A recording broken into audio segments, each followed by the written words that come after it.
So yes, your candidate might be better on, I don't know, health care than Joe is. But you've got to look at who's going to win this election. And maybe you have to swallow a little bit and say, okay, I sort of personally like so-and-so better. But your bottom line has to be that we have to beat Trump. Jill Biden says her husband, Joe, is the best candidate to take on President Trump. A new CNN national primary poll shows Democratic voters seem to agree.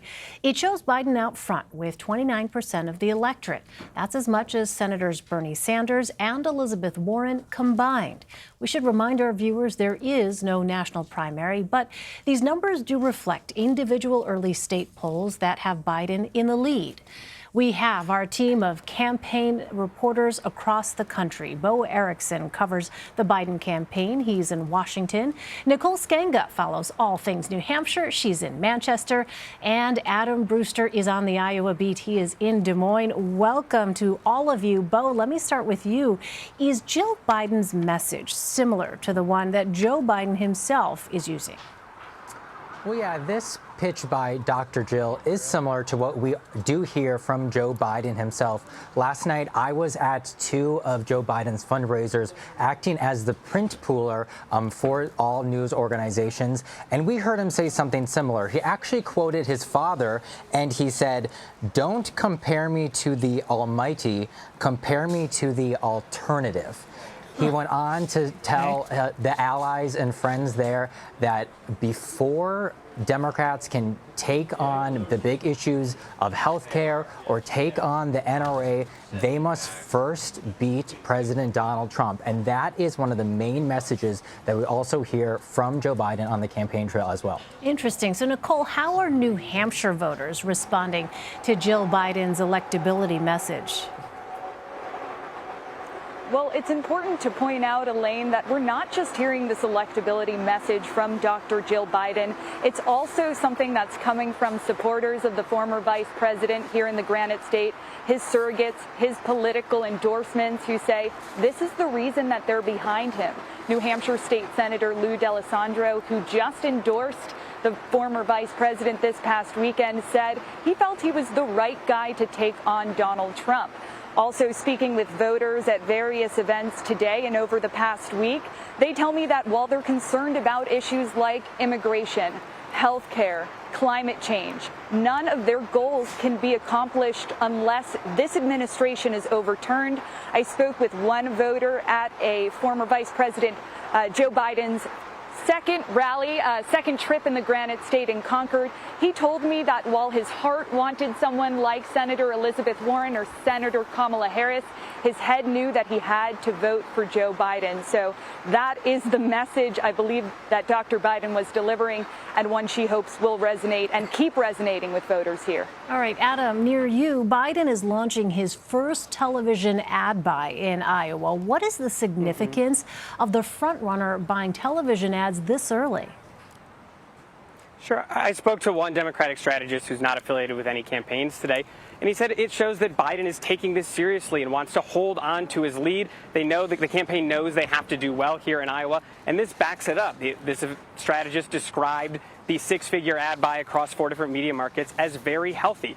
And Vice President Biden's campaign has the resources. They've staffed up. They have about 75 people on the ground here in Iowa, and they've raised a lot of money, I should say, and they can now turn to spend that on advertisements and kind of be proactive with their messaging and control the messaging a little bit in terms of media buys, rather than having to be reactive necessarily to coverage that they receive. So it shows that they want to hold on to and protect that lead and get out there early on television. Well, Bo, as we mentioned, this is a national poll and primaries are won on the state level. So how much stock is Biden's campaign putting in these national numbers that imply he has a major lead? So we love to ask our campaign sources what they think about this poll and that poll. But in conversations that I have had for months now, the people in the campaign and those in the Biden orbit say there is one consistency, and that is that Joe Biden is leading the pack, sometimes at double digits. That is the one thing, no matter if it's a national poll or in a lot of the state polls as well, that is the consistency there. we would be good on a bet to say that they are also looking at this national poll today and seeing that 54% of respondents say that they are looking for a Democratic nominee with a strong chance of beating President Donald Trump, and that's what they care about. And so this kind of goes all the way back to the messaging from last night of Dr. Jill and Joe Biden himself. Right. It would seem to be some message discipline on that particular point, especially. All right. Adam, are other candidates targeting Iowa with TV ad buys?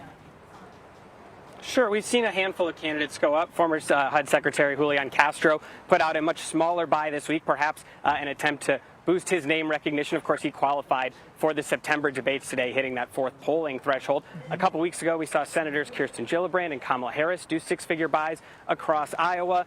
Former Congresswoman Tulsi Gabbard, I should say, has been on sporadically throughout the summer. Former Congressman John Delaney had been on a lot more earlier in the year and going back to last year. None of them really hold a candle to the amount that Tom Steyer is on television here, and that has certainly helped his name recognition. I've talked to people, as I've mentioned before, who only know him from his television ads. Right. And I asked some people today, what are the purpose of these television ads? And they're a part of the puzzle. They're not the whole key. But I think as you start to head into the fall, one person described it as the unofficial start of prime time. Once you hit Labor Day, you'll start to see more people shifting resources towards television advertisements once they've shored up that ground game that's so important to winning in Iowa. Right. Once people are done with the summer vacation and turning their attention perhaps more to the political arena. Well, Nicole, we do have a New Hampshire specific poll that shows Joe Biden in the lead. Undecided is in second place ahead of every other candidate. Are Biden's advisors confident his lead in the state will hold? Well, I should mention, Elaine, that while the race is narrowing a bit, it's still relatively open, and voters we speak with say they're still shopping around. Now, in terms of his advisors, the former vice president's New Hampshire-based advisors understand the importance of ground game, and so they're not taking anything for granted.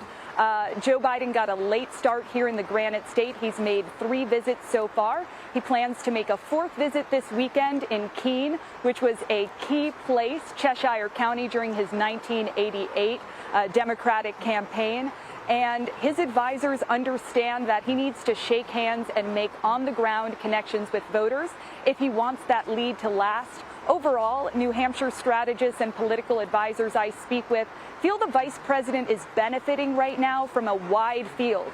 So with 20-plus candidates, it's very easy to pick the former vice president out from a lineup. It's very easy for voters to go with a known quantity. We'll see if he's able to keep that lead as the field continues to winnow, and certainly as the debates continue and the DNC thresholds for that debate stage continue to play out. All right, we will stay tuned. Bo Erickson, Nicole Sganga, and Adam Brewster, thank you all very much.